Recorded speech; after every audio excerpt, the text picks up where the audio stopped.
Hi guys, in today's video I'm going to be sharing a tutorial on how I achieve chunky flat twists.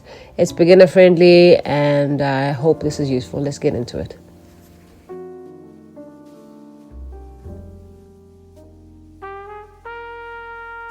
I start off by creating a middle part right down the center of my hair. I've recently just cut my hair. I cut it a couple of months ago, and so these chunky twists are going to be divided into 6 parts just so that I'm able to successfully plait every part.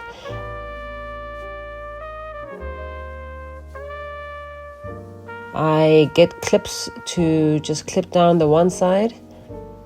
My hair is still pretty short, so I need to split it into 2 and then I clip them.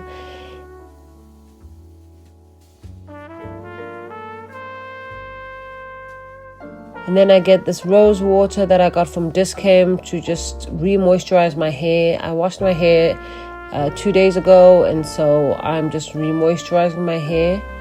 I just re-moisturize my hair with some rose water, and then I get a rat tail comb to start creating my parts.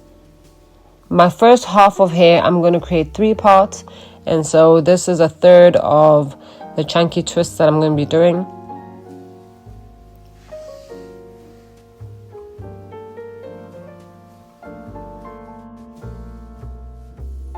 I then get some shea butter to moisturize my hair. Make sure that my hair is going to be moisturized in the days that I'm going to have the chunky twists. These twists usually last about a week or so, and so I need to ensure that my hair is deeply moisturized so that it will last those days. I then use this twist and jelly toffee from Style and Dreads. I got this from Clicks, and I just use that to help my twist not get frizzy and to hold things in place. And then as a final step, before I start the chunky twists, I'll use some Dax Black Freeze Jelly, and it's a gel. The color is really weird. It's like a super black color, but it is got such a strong hold, and I love it for hairstyles that I'm going to need to stay in place and to look neat for more than a day. So it's great. My niece put me on it, and I've been loving it for hairstyles that really need a strong hold. Then I basically separate 2 pieces of hair and I start twisting them over each other. And what I do is just keep grabbing a piece of hair from the other sections, and I just build on that. I don't know if I'm making sense, but basically it's a 2-strand twist, but just going backwards, and I just keep adding hair as I go along, but I maintain the 2 twists all the way until the end of that plait.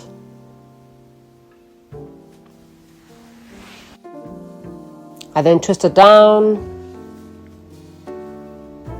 and then I go on to my next plait.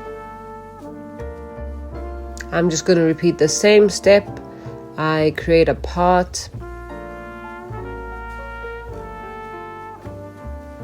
I'm not very good at making very super straight lines, but I'm learning, trying to figure it out.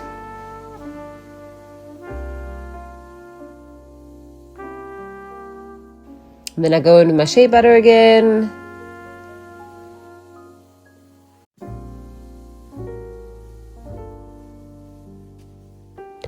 And then the twisting jelly toffee.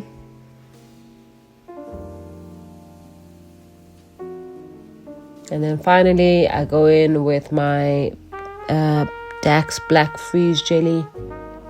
And I'm quite liberal with this, just so that my edges are laid as I plait. And then again, I get 2 strands and I start twisting over them.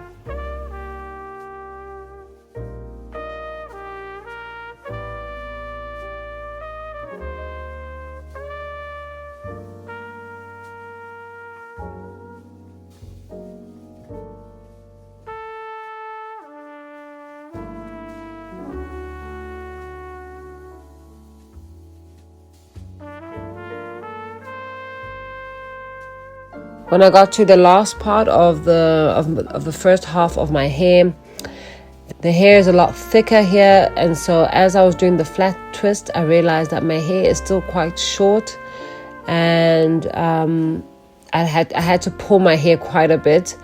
I finished this plait, but I wasn't happy with the way it turned out. You'll see what I mean when I'm done with it. But as I was going along, I realized that there was just too much hair and not enough length for me to do this flat twist the way I wanted to. And so you'll see later on, I figure out how to correct this. So although I'm showing you how to flat twist at the top, if your hair is as short as mine, you might want to consider the second method that I use when I do the second half of my hair versus doing the flat twist right at the top. But if you've got long hair, then you can just do the flat twist as I'm showing you, and start connecting all 3 plaits as you go along.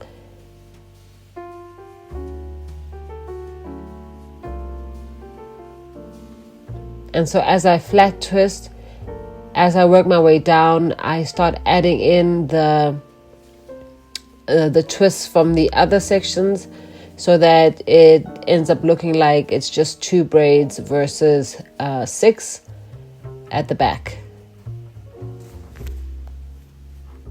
Even as I was doing it, I could just feel that this wasn't the way I wanted it to turn out. It wasn't, I mean, it looks neat, but I don't know. I didn't feel like I was going to be happy with the end result, just because I had to tug on it so much, and I was also getting really tired. But you'll see what I mean as we move along. At this point, I was questioning my choices and why I decided to flat twist instead of doing a 3-part twist. But we persevered, we moved on, and I ended up finishing the braid. I do think if my hair was just slightly longer, I would have loved it and I would have kept the flat twists, but given the length of my hair, it didn't turn out the way I wanted to completely.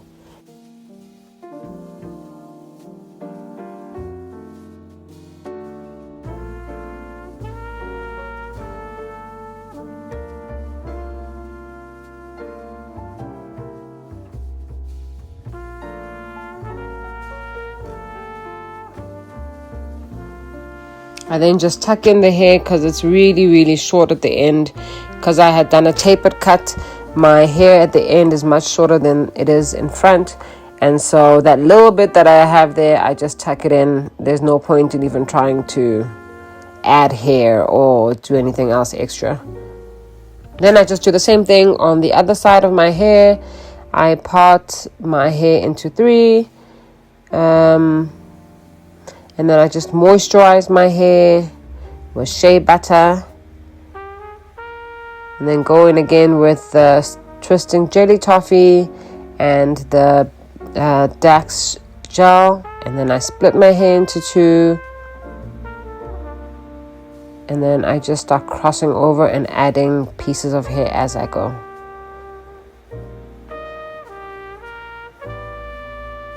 I hope you can see what I'm doing. It's quite hard to show you while plaiting at the same time, but I just cross the hair over each other, and then the one that's closest to the hair at the back, I just add a little piece of hair and continue doing that up until I get to the end of this row.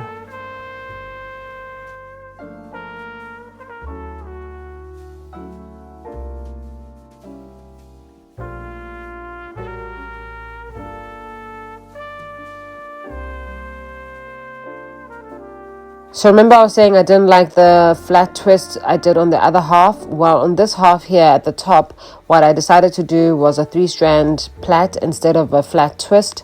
And it just came out a lot easier. I didn't have to pull my hair as much. And I just felt like it would stay in place more and less frizzy. It was a little sore because my hair is still short, like I said. But the process is still the same. I add on the ends of the other 2 pieces as I go along because I still wanted it to be 2 plaits at the back. And again, the back part of it is quite hot because my hair is shortest there, but listen, we managed.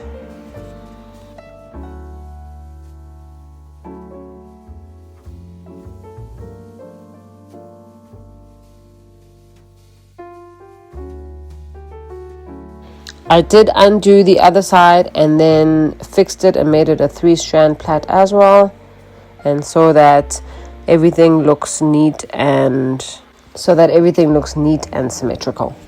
I then get a doek and put it over my hair so that the gel can set in and stay in place, and also to combat any frizz. I'm going to let that sit in for a couple of minutes, probably about 15 minutes or so.